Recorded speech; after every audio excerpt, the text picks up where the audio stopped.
Hello बेटा, कैसे हैं आप सभी। स्वागत है आप सभी का मेरे YouTube चैनल मोहित कर्क अकाउंट इजी है।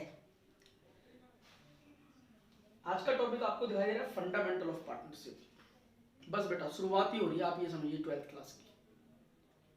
सर 12th क्लास की शुरुआत हो रही है कैसे? पहले थोड़ा सा फ्लैशबैक में जाते हैं 11th क्लास में। आप लोग 11th क्लास में अकाउंटेंसी का सब्जेक्ट पढ़ के आए भली भांति, बहुत अच्छे तरीके से। बोलो हाँ सर, बिल्कुल सर पढ़ के आए हैं। 11th क्लास में जो आपने अकाउंटेंसी सीखी वो कौन सी थी? Financial accounting. ठीक बात है सर। 12th में कौन सी अकाउंटिंग? यहाँ पर भी हम फाइनेंशियल अकाउंटिंग ही सीखेंगे, नो डाउट। 11th क्लास में जो आपने फाइनेंशियल अकाउंटिंग सीखी थी, पता है आपको उसमें आप फाइनेंशियल स्टेटमेंट में क्या क्या बनाया करते थे? याद है आपको थोड़ा बहुत? चलो मैं आपको याद दिला देता हूँ। आप उसमें बनाते थे सबसे पहले जर्नल, उसके बाद आप बनाते थे उसमें लेजर, लेजर से आप करते थे उसकी बैलेंसिंग, बैलेंसिंग से आप क्या बनाते थे? फिर उसके ट्रायल बैलेंस, और फिर आप बनाते थे अपने फाइनेंशियल स्टेटमेंट, जिसमें आप बनाते थे trading account, profit and loss account और बैलेंस शीट। आपको याद आ गया होगा? हाँ सर हमें बिल्कुल याद आ गया। हम बिल्कुल ऐसे ही बनाया करते थे और उनके बहुत सारे रूल्स और रेगुलेशंस को भी हम फॉलो किया करते थे। ओके, सही बात है ना? हाँ बिल्कुल सर सही बात है। लेकिन मैं आपको ये बात बता दूं साथ के साथ कि जो आप फाइनेंशियल स्टेटमेंट 11th क्लास में तैयार किया करते थे, वो फाइनेंशियल स्टेटमेंट हुआ करते थे सोल प्रोप्राइटरशिप बिजनेसमैन के। सोल प्रोप्राइटर, हाँ, जो केवल अपने बिजनेस का अकेला ही मालिक होता है, सारे रिस्क खुद ही बियर करता है, सारा मैनेजमेंट खुद देखता है, सारे प्रॉफिट और लॉस को वो खुद ही बियर करता है। आप लोगों को ये बात 11th क्लास में बहुत अच्छे तरीके से बताई गई थी। हाँ बिल्कुल सर, हमें समझ में आ गया कि 11th क्लास में जो फाइनेंशियल स्टेटमेंट हमने सीखे थे वो सीखे थे सोल प्रोप्राइटरशिप के। अब बेटा आप 12th क्लास में आ गए हो। हाँ सर हम 12th क्लास में आ गए। आपको पता है जब आप 11th क्लास में थे तो जो सोल प्रोप्राइटर ने अपना एक बिजनेस करा था ना, वो किसका था? कपड़े का बिजनेस। अब वो जो सोल प्रोप्राइटरशिप फर्म थी उसकी, आज वो बड़ी फर्म हो गई है। आप भी तो बड़े हो गए हो ना, आप 12th क्लास में आ गए हो। तो पता है आज वो सोल प्रोप्राइटर वो ये कह रहा है कि अब अकेले के मेरे बिजनेस संभालना बस की नहीं है। क्यों? क्योंकि मेरा बिजनेस दिन पे दिन बढ़ रहा है। मेरे को अब केवल और केवल अपने शहर में ही नहीं करना, मुझे और दूसरे शहरों में भी जाके ये बिजनेस करना है। तो जब मुझे दूसरे शहरों में क्या, मुझे पूरे भारत में ये बिजनेस करना है। तो जब उसको पूरे भारत में अगर ये बिजनेस करना है तो हो सकता है कि उसको ज्यादा लोगों की जरूरत पड़े, या हो सकता है कि उसको ज्यादा पैसे की जरूरत पड़े, ज्यादा कैपिटल की जरूरत पड़े। तो आपको पता है अगर उसको ज्यादा कैपिटल की या ज्यादा मैनेजमेंट में लोगों की जरूरत पड़ेगी, ज्यादा लोगों की जरूरत पड़ेगी, तो उसको अपने साथ में कुछ लोग और शामिल करने पड़ेंगे। तो उसने ऐसे ही सोचा कि भाई अब मैं अपने बिजनेस को थोड़ा एक्सपेंड करता हूँ, सोल प्रोप्राइटरशिप ना करके अब मैं एक फर्म बनाता हूँ जो होगी पार्टनरशिप फर्म। अब मैं आपको एक बात बता दूं बेटा, पार्टनरशिप फर्म बनाने के लिए कम से कम 2 लोगों की जरूरत पड़ती है। तो उसने अपने दोस्तों से बात करी, अपने मिलने वालों से बात करी कि भाई मेरे बिजनेस में आप पार्टनर बन जाओ। जब वो आपके बिजनेस में पार्टनर बनेंगे तो वो कुछ ना कुछ पैसा भी लेके आएंगे, कैपिटल भी लेके आएंगे, तब आप एक पार्टनरशिप फर्म बना करके तैयार कर लेते हो। तो आप लोगों ने जो फाइनेंशियल अकाउंटिंग सीखी थी 11th क्लास में, वो सीखी थी आपने एक सोल प्रोप्राइटरशिप की। आपने एक सिंगल व्यक्ति के अकाउंट्स बनाए थे। अब जो आप 12th क्लास में आ गए हो तो अब आप एक पार्टनरशिप फर्म की फाइनेंशियल अकाउंटिंग सीखने वाले हो। यानी कि यहां पर आप कुछ नया सीखोगे, कुछ बड़ा सीखोगे, कुछ अच्छा सीखोगे। ओके सर, देखो बेटा मैं आपको समझाता हूं एक एग्जांपल की हेल्प से। ये PQR 3 पार्टनर हैं, ये 3 लोग हैं इंडिविजुअल अलग अलग। तो इन लोगों ने मिलकर के एक बिजनेस करने के बारे में सोचा। इसका मान लो पहले P का ही कोई बिजनेस था, अब इसने अपने दो दोस्तों को और जोड़ लिया, Q को और R को। तो अब ये 3 लोग मिल गए। अब इन 3 लोगों ने मिलके आपस में सोचा कि भाई हम 3 लोग मिलके एक बिजनेस करेंगे। तो जब ये 3 लोग मिलके एक बिजनेस करेंगे तो इन्होंने क्या काम करा, इन्होंने अपनी एक फर्म बनाई। अब ये तीनों लोग मिल गए आपस में, तो इन्होंने अपनी एक फर्म बनाई, क्या? PQR firm. एग्री? हाँ सर एग्री। तो 3 लोग पहले इंडिविजुअल थे, पता है जब ये 3 इंडिविजुअल थे तो हम इन तीनों इंडिविजुअल को हम क्या बोलते हैं? हम इन 3 इंडिविजुअल को बोलते हैं आपस में पार्टनर, कि ये कौन है? ये पार्टनर हैं। लेकिन जब इन तीनों ने मिलकर एक फर्म बना ली तो हम इसको बोलते हैं पार्टनरशिप फर्म। क्या बोलते हैं हम इसको? Partnership firm. यानी कि इंडिविजुअली हम इनको क्या बोलते हैं? पार्टनर, और कलेक्टिवली हम इनको क्या बोलते हैं? Partnership firm. और जिस नाम से ये अपना बिजनेस करते हैं जैसे PQR फर्म, तो ये होता है पार्टनरशिप फर्म का नाम। यहां तक की बात आपको सुनना। जी सर, हमें यहाँ तक की बात समझ में आ गई। सर एक बात तो बता दीजिए, अभी आप थोड़ी देर पहले ये कह रहे थे कि एक पार्टनरशिप फर्म बनाने के लिए कम से कम 2 लोगों की जरूरत पड़ती है। हाँ बेटा, कम से कम 2 लोगों की जरूरत पड़ेगी। ओके, ऊपर लिखा हुआ है मिनिमम 2। कितने लोग? मिनिमम 2 और मैक्सिमम 50 एज पर कंपनी मिसलेनियस रूल्स 2014 और 100 एज पर कंपनी एक्ट 2013 सेक्शन 464। सर ये क्या है? एक बात और बता दूं मैं आपको, पार्टनरशिप फॉर्म में जो गवर्न होती है वो पार्टनरशिप एक्ट 1932 से गवर्न होती है। यानी कि अगर पार्टनरशिप फॉर्म में पार्टनर्स के बीच में कोई भी डिस्प्यूट होता है, उनके आपस में, उनके बिजनेस में किसी भी प्रकार का कोई डिस्प्यूट होता है, तो उनके डिस्प्यूट का जो भी सॉल्यूशन किया जाएगा, जो भी हल निकाला जाएगा, वो एज पर पार्टनरशिप एक्ट 1932 में लिखी हुई प्रोविजन के आधार पर निकाला जाएगा। ठीक है सर, इसका मतलब तो सर ये हो गया कि पार्टनरशिप से रिलेटेड जितनी भी बातें होंगी वो एक पार्टनरशिप एक्ट 1932 में लिखी हुई होंगी। लेकिन सर हम तो ऊपर देख रहे हैं कि पार्टनरशिप फॉर्म में जो मिनिमम और मैक्सिमम नंबर ऑफ पार्टनर होंगे, यहाँ पर तो लिखा हुआ है कंपनी, ये सीओ का मतलब है कंपनी मिसलेनियस रूल। ठीक है ना, आप इसको फुल फॉर्म में लिख लेना, कंपनी मिसलेनियस रूल्स 2014 और कंपनी एक्ट 2014। सर ये कंपनी एक्ट क्या है बेटा? कंपनी एक्ट, जब पार्टनरशिप फर्म से कोई बड़ा बिजनेस आप करने के लिए जाते हो तो फिर हम एक कंपनी बनाते हैं, तो कंपनियों के लिए कंपनी एक्ट 2013 होता है। लेकिन यहां पर हम पार्टनरशिप फर्म पढ़ रहे हैं तो पार्टनरशिप एक्ट 1932 की हम बात करेंगे। तो सर यहां कंपनी क्यों लिखा हुआ है ये बात नहीं बता रहे आप, बता रहा हूं सुनो। एक्चुअल में जब 1932 में ये पार्टनरशिप एक्ट बना था तो उस वक्त पे जो हमारे लॉ लेजिस्लेचर थे उनसे ये नंबर ऑफ पार्टनर्स मैक्सिमम कितने होने चाहिए ये लिखना भूल गए वो। यानी कि उन्होंने ये तो लिख दिया कि मिनिमम 2 पार्टनर होंगे, लेकिन मैक्सिमम कितने पार्टनर होंगे ये लिखना वो भूल गए। तो 1932 के बाद में कंपनी एक्ट 1956 आया। अच्छा, अब मैक्सिमम पार्टनर कितने होंगे ये पता ही नहीं था, तो अपनी मर्जी से लोग अपनी फर्म में पार्टनर रख लेते थे। तो इस चीज को लेकर के बड़ी समस्याओं का सामना करना पड़ रहा था। तो देखो मैं आपको एक बात बताऊं, जब भी कोई एक्ट बन जाता है पार्लियामेंट से, जब भी कोई एक्ट पास हो जाता है तो उसमें बदलाव करना एक बहुत लंबी प्रक्रिया से होकर उसको गुजरना पड़ता है। यानी कि जैसे लॉ बनाने में एक लंबी प्रक्रिया होती है, वैसे ही उसमें बदलाव करने में भी एक लंबी प्रक्रिया का सामना करना पड़ता है। तो उस लंबी प्रक्रिया का सामना ना करना पड़े, इसके लिए क्या किया गया कि 1956 में जब कंपनी एक्ट 1956 आया तो उस वक्त पे ये कहा भी ये वाला जो एक्ट है 1956 कंपनी एक्ट, ये भी बिजनेस से रिलेटेड है, और जो पार्टनरशिप एक्ट है वो भी बिजनेस से रिलेटेड है। तो एक काम करते हैं कि मैक्सिमम नंबर ऑफ पार्टनर कितने होंगे वो हम कंपनी एक्ट में लिख देते हैं। जब 1956 में कंपनी एक्ट आया था तो वहां पर नंबर ऑफ पार्टनर कुछ और लिखे गए थे, लेकिन फिर इस 1956 वाले एक्ट को बदला गया 2013 एक्ट से। तो उन्होंने फिर ये कहा कंपनी एक्ट ने कि भाई सेक्शन 464, एक्चुअल में जब भी कोई एक्ट बनता है तो उसके अंदर बहुत सारे सेक्शन बनाए जाते हैं। मैं इसका बड़ा छोटा सा एग्जांपल दूंगा, शायद आपको फनी सा लगे। जैसे ये घर होता है, इस घर में बहुत सारे कमरे होते हैं, तो ऐसे ही एक्ट होता है, एक्ट में बहुत सारे सेक्शन होते हैं।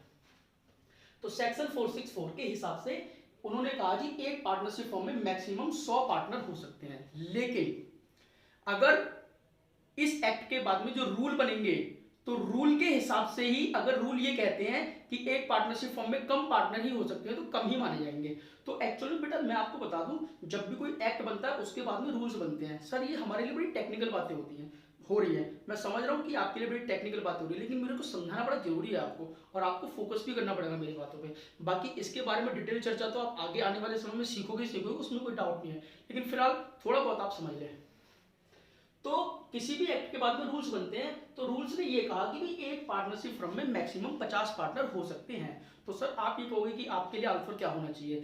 आपके लिए अगर कंपनी एक्ट मिसलेनियस रूल्स के हिसाब से पूछा जाए तो आप बताना मैक्सिमम 50 हो सकते हैं, और कंपनी एक्ट 2013 के हिसाब से पूछा जाए तो आप बताना एक पार्टनरशिप फर्म में मैक्सिमम 100 पार्टनर हो सकते हैं। अब मैं आपको इसके आगे की बात करता हूँ। देखिए PQR इंडिविजुअली इन्होंने अपनी एक फर्म बनाई, और फर्म बनाने के बाद में इन्होंने पता है किस चीज का बिजनेस करा, वही जो पी का चल रहा था, कपड़े का। उन्होंने कहा कपड़े का ही बिजनेस करेंगे, थोड़ा बड़े लेवल पे करेंगे, तो इन्होंने कपड़े का बिजनेस करा।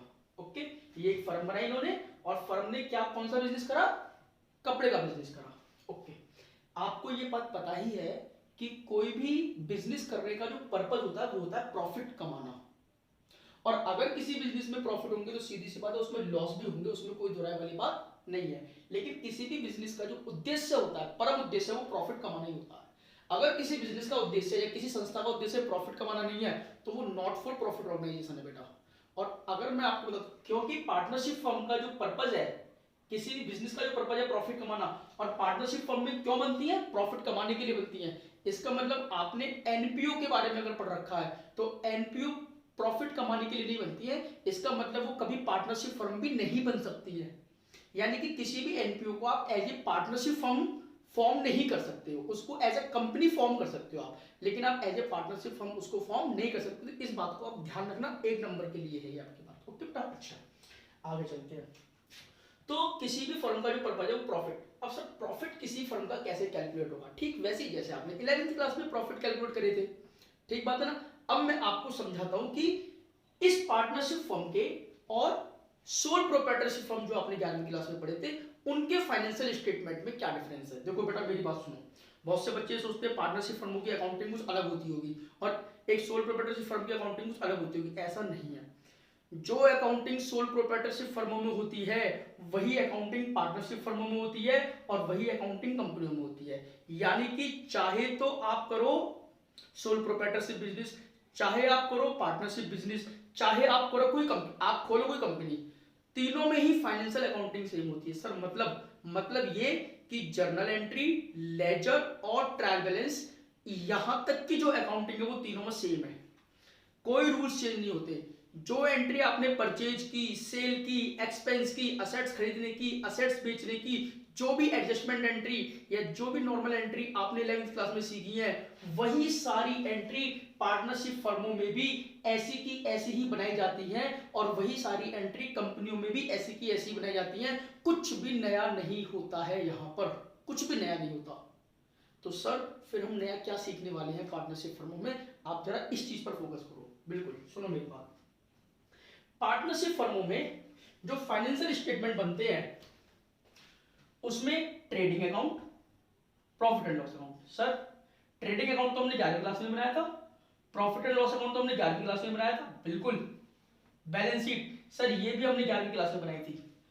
इसका मतलब सोल प्रोप्राइटरशिप और पार्टनरशिप फर्म दोनों में ही ट्रेडिंग, पेंडल और बैलेंस शीट दोनों में बनते हैं। जब ये दोनों में एज इट इज बनते हैं और वो आपने 11वीं क्लास में सीख लिए तो हम 12वीं क्लास में आपको ये सिखाने वाले नहीं है। सीबीएसई बोर्ड साफ मना करता है, कह रहे जो चीज आपने 11वीं क्लास में सीख ली हम 12वीं क्लास में वो चीज आपको क्यों सिखाएंगे दोबारा से।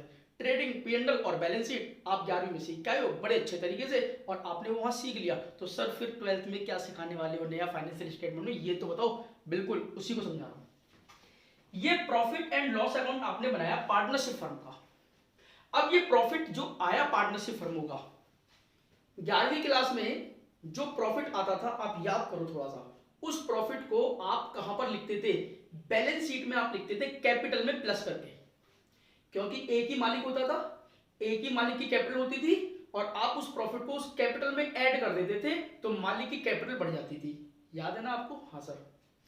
इसका मतलब वहां पे तो अकेला मालिक है, वहां पर प्रॉफिट को डिस्ट्रीब्यूट करने की जरूरत ही नहीं है। लेकिन पार्टनरशिप फर्मों में तो मालिक एक से ज्यादा होते हैं, 2, 4, 6, 8, 10 हो सकते हैं। बिल्कुल हो सकते हैं ना? हाँ सर। इसका मतलब ये हो गया कि जो भी प्रॉफिट ये फर्म कमाती है उस प्रॉफिट को आपको पार्टनर्स में डिस्ट्रीब्यूट करना पड़ेगा और वो प्रॉफिट डिस्ट्रीब्यूट करने के लिए जो अकाउंट हम बनाते हैं उसको हम बोलते हैं profit and loss appropriation account, लाभ हानि बंटवारा खाता। जो भी लाभ हानि आपने कमाया अपने बिजनेस में से उसको कैसे बांटे, उसको बांटने के लिए जो अकाउंट हम तैयार करते हैं वो होता है प्रॉफिट एंड लॉस एप्रोप्रिएशन। ये नई बात आप सीखोगे हमारे साथ, profit and loss appropriation account कैसे बनाया जाता है किसी भी पार्टनरशिप फर्म का। और बेटा कैपिटल अकाउंट आप 11वीं क्लास में बनाया करते थे, वहां पर अगर राम अपने बिजनेस का मालिक है तो केवल राम का ही अकाउंट बनता था। लेकिन यहां पर केवल राम नहीं होगा, यहाँ राम के साथ श्याम भी होगा, मोहन भी होगा, सोहन भी होगा, बहुत सारे लोग होंगे। तो यहाँ पर एक कैपिटल अकाउंट बनेगा, यहाँ पर बहुत सारे कैपिटल अकाउंट बनेंगे। तो इसका मतलब यहाँ पर हम पार्टनर्स के कैपिटल अकाउंट बनाना भी सीखेंगे। सर 11वीं क्लास में जो प्रॉफिट होता था हम कैपिटल में सीधा ऐड करके दिखा दिया करते थे, लेकिन अब आपकी बातों से ऐसा लग रहा है कि ये प्रॉफिट क्योंकि अलग अलग पार्टनर्स में डिस्ट्रीब्यूट होगा, अलग अलग पार्टनर में ऐड किया जाएगा, तो अगर बैलेंस शीट में हम अलग अलग पार्टनर में ऐड करेंगे तो वो तो बड़ा लंबा हो जाएगा। हाँ वो ज्यादा लंबा हो जाएगा ना, उसमें ज्यादा जगह घिर जाएगी। पहले राम का जोड़ोगे, फिर श्याम का जोड़ोगे, फिर मोहन का जोड़ोगे, फिर सोहन का जोड़ोगे, फिर पी का, फिर क्यू का, बहुत सारे। तो इसीलिए इस चीज से बचने के लिए हम क्या करते हैं, पार्टनर्स के अलग अलग कैपिटल अकाउंट मेंटेन करते हैं, और जो भी प्रॉफिट हम लेके जाते हैं वो पार्टनर्स के कैपिटल अकाउंट में लिखते हैं, और फिर पार्टनर्स की कैपिटल बढ़ा करके जो भी बढ़ जाती है फिर हम उसको बैलेंस शीट में शो करते हैं। समझ में आ गई बात? तो आपको मेरे साथ में इस चैप्टर में फंडामेंटल ऑफ पार्टनरशिप में दो बड़ी बातें सीखनी है, how to maintain profit and loss appropriation account और how to prepare partners capital account. ये दो बातें मेनली रूप से हम इस चैप्टर में सीखेंगे। उसके बाद एक दो टॉपिक और आपको बड़ी जबरदस्त सीखने को मिलेंगे इस चैप्टर में। बहुत ही इंपॉर्टेंट चैप्टर है बेटा, पूरा बेसिक्स इस चैप्टर के अंदर है। आप ध्यान से बातों को सुनना, ध्यान से बातों को समझना। ओके ठीक, तो ये दो बातें सर समझ में आ गया, profit and loss appropriation account और पार्टनर कैपिटल अकाउंट आप हमें इस चैप्टर में सिखाने वाले हो। बिल्कुल ये सिखाने वाले हो। इस प्रॉफिट को हम डिस्ट्रीब्यूट करते हैं, हम डिस्ट्रीब्यूट करते हैं प्रॉफिट को या लॉस को हम डिस्ट्रीब्यूट करते हैं। किसको? पार्टनर्स को डिस्ट्रीब्यूट करते हैं उनके प्रॉफिट शेयरिंग रेशो में। सर ये प्रॉफिट शेयरिंग रेशो क्या होता है? PQR प्रॉफिट को किस रेशो में बांटेंगे? जैसे कि मान लो एक फर्म है, 150 रुपए का प्रॉफिट हुआ उनको, मान लो 150 रुपए का प्रॉफिट हुआ, तो वो 150 रुपए P कितना लेगा, Q कितना लेगा, R कितना लेगा? तो P मान लो उन्होंने कभी इक्वल इक्वल प्रॉफिट लेंगे, 50 रुपए P के, 50 रुपए Q के, 50 रुपए R के, तो वो होता है हमारा profit sharing ratio, equal equal 1:1:1। हम इसको ऐसे बोलते हैं, ठीक है ना, 1:1:1, यानी कि इक्वल इक्वल। ये होता है हमारा PSR, प्रॉफिट शेयरिंग रेशो। हम इसको ऐसे बांटेंगे, ठीक है ना। एक चीज और यहां पे लिखी है मैंने, क्या सर? बेटा जो पार्टनरशिप फर्मों में जो पार्टनर्स को प्रॉफिट बढ़ता है वो खाली प्रॉफिट अकेला नहीं बढ़ता। आप लोगों ने अगर थोड़ा बहुत आपको ध्यान आ जाए तो आपने सुना होगा इंटरेस्ट ऑन ड्रॉइंग की और इंटरेस्ट ऑन कैपिटल की आप एंट्री डाला करते थे 11वीं क्लास में। ये इंटरेस्ट ऑन कैपिटल मालिक लेता था ना अपनी कैपिटल पे, इंटरेस्ट ऑन ड्रॉइंग हम उससे लिया करते थे। हाँ, पार्टनर्स भी ऐसे ही करते हैं। यहाँ पर पार्टनर्स प्रॉफिट को सीधा सीधा नहीं लेते। वो क्या कहते हैं, एक पार्टनर कह रहा है पी मुझे सैलरी भी चाहिए, बी कह रहा है मुझे बोनस चाहिए, सी कह रहा है मुझे कमीशन चाहिए, कोई कुछ मांग रहा है, कोई कुछ मांग रहा है। तो अलग अलग पार्टनर अलग अलग तरीके से प्रॉफिट मांगते हैं। सर वो क्यों मांगते हैं, ऐसा क्यों हो रहा है? बेटा इस चैप्टर में बहुत सारी बातें सीखनी है। सैलरी क्यों इंडिविजुअली मांगी जा रही है, बोनस क्यों इंडिविजुअली मांगा जा रहा है, कमीशन क्यों इंडिविजुअली मांगा जा रहा है, वो इंटरेस्ट ऑन कैपिटल क्यों ले रहे हैं। जब हम इन पर्टिकुलर टॉपिक पे इस चैप्टर में आएंगे ना, तब मैं आपके साथ डिटेल में चर्चा करूंगा कि वो क्यों ऐसा कर रहे हैं। फिलहाल आप ये समझ लो कि प्रॉफिट को हम केवल प्रॉफिट के रूप में ना बांट करके उसको हम सैलरी के रूप में, बोनस के रूप में, कमीशन के रूप में और इंटरेस्ट ऑन कैपिटल के रूप में बांटते हैं। सर क्या सारा प्रॉफिट ये बांट लेते हैं या थोड़ा बहुत प्रॉफिट फर्म में भी बचा के रखते हैं? फ्यूचर में मान लो कोई दिक्कत हो जाए, हाँ बचा के रखते हैं, उसको हम बोलते हैं जर्नलिज्म।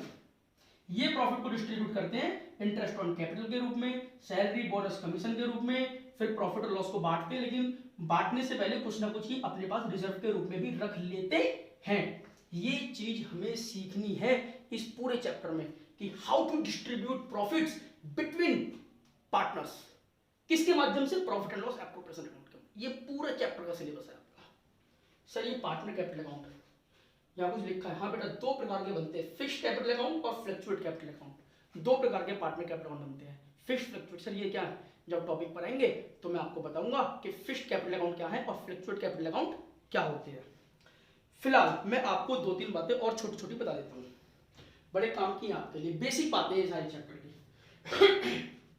ये फर्म में जो पार्टनर बनते हैं ना, 2 या 50 जितने भी आप रखना चाहें, ध्यान रखना ये कॉम्पिटेंट पार्टनर होने चाहिए। कॉम्पिटेंट पार्टनर हम बोलते हैं जो क्वालिफाइड पार्टनर होते हैं, यानी कि जो पार्टनर बनने योग्य होते हैं। वो अयोग्य नहीं होनी चाहिए पार्टनर बनने के लिए कि उनकी कोई वो पार्टनर बन ही ना पाए। सर ऐसे कौन कौन होते हैं जो पार्टनर नहीं बन सकते या जो पार्टनर बनने के अयोग्य होते हैं, यानी कि इनकॉम्पिटेंट होते हैं? मैं आपको बताता हूँ। एक तो माइनर। माइनर कौन होता है? जो 18 साल से कम की उम्र का होता है, वो पार्टनर नहीं बन सकता। एक ल्यूनेटिक, ल्यूनेटिक बोलते हैं पागल व्यक्ति को, यानी कि अनसाउंड माइंड, वो भी कभी पार्टनरशिप फॉर्म में पार्टनर नहीं बन सकता। और तीसरे होते हैं जब किसी व्यक्ति को किसी भी एक्ट के अंतर्गत कोई भी कॉन्ट्रैक्ट करने के लिए मना कर दिया हो कि ये कोई कॉन्ट्रैक्ट नहीं कर सकता। जैसे कि मैं आपको, कोई व्यक्ति इंसॉल्वेंट हो गया हो, तो इंसॉल्वेंट व्यक्ति किसी के साथ कॉन्ट्रैक्ट नहीं कर सकता, तो इंसॉल्वेंट व्यक्ति को भी पार्टनर बनने के लिए कॉम्पिटेंट नहीं माना जाता है। तो 3 व्यक्ति कभी भी पार्टनर नहीं बन सकते, एक तो माइनर, अनसाउंड माइंड का व्यक्ति और एक इंसॉल्वेंट व्यक्ति। इन तीनों को कभी भी पार्टनर नहीं बनाया जा सकता, ठीक है ना, ये बात। दूसरी बात, सर जो पार्टनर होते हैं इनके बीच में बहुत सारी बातें शुरू में होती होंगी। जैसे कि ये पार्टनर्स कौन सा बिजनेस करेंगे, ये पार्टनर्स की जो पार्टनरशिप फर्म होगी उसका नाम क्या होगा, ये पार्टनर्स का जो हेड ऑफिस होगा वो कहां पर होगा, कौन कौन पार्टनर बनेगा, कौन पार्टनर कितनी कैपिटल लगाएगा, इनके प्रॉफिट शेयरिंग का रेशो क्या होगा, कौन पार्टनर कितनी सैलरी लेगा, कौन पार्टनर कितना बोनस लेगा, कौन पार्टनर कितना कमीशन लेगा, कौन पार्टनर कितनी इंटरेस्ट ऑन कैपिटल लेगा। ये सारी बातें इनके बीच में होती हैं और ये सारी बातें जो भी इनके बीच में तय होती हैं उन सबको ये एक कागज पे लिख लेते हैं और जिस कागज पे ये लिख लेते हैं उसी को हम बोलते हैं पार्टनरशिप एग्रीमेंट। इनके बीच में जितनी बातें होती हैं और पार्टनरशिप एग्रीमेंट को हम पार्टनरशिप डीड कहते हैं, साझेदारी संलेख। इसके बारे में हम थोड़ी बहुत चर्चा नेक्स्ट वीडियो में करेंगे और उसके बाद फिर हम आगे की बातें करेंगे। तो फिलहाल मैं इस वीडियो को यहाँ पर रोकता हूँ। आई होप कि आपको मेरी बातें बहुत अच्छे तरीके से समझ में आ गई होंगी। आज हमने कुछ ज़्यादा खास नहीं सीखा, हाँ थोड़ा बहुत बेसिक समझने की कोशिश करी कि हम इस चैप्टर में क्या सीखने वाले हैं, हम पार्टनरशिप में क्या नया सीखने वाले हैं। फिर भी अगर आपको कोई डाउट रह गया हो तो प्लीज़ मुझे कमेंट बॉक्स में जरूर लिखें। अगर आपको वीडियो अच्छी लग रही है तो वीडियो को लाइक कर दिया करो और अपने दोस्तों को शेयर भी कर दिया करो और अगर हो सके तो सब्सक्राइब भी कर देना। ओके बेटा, थैंक यू।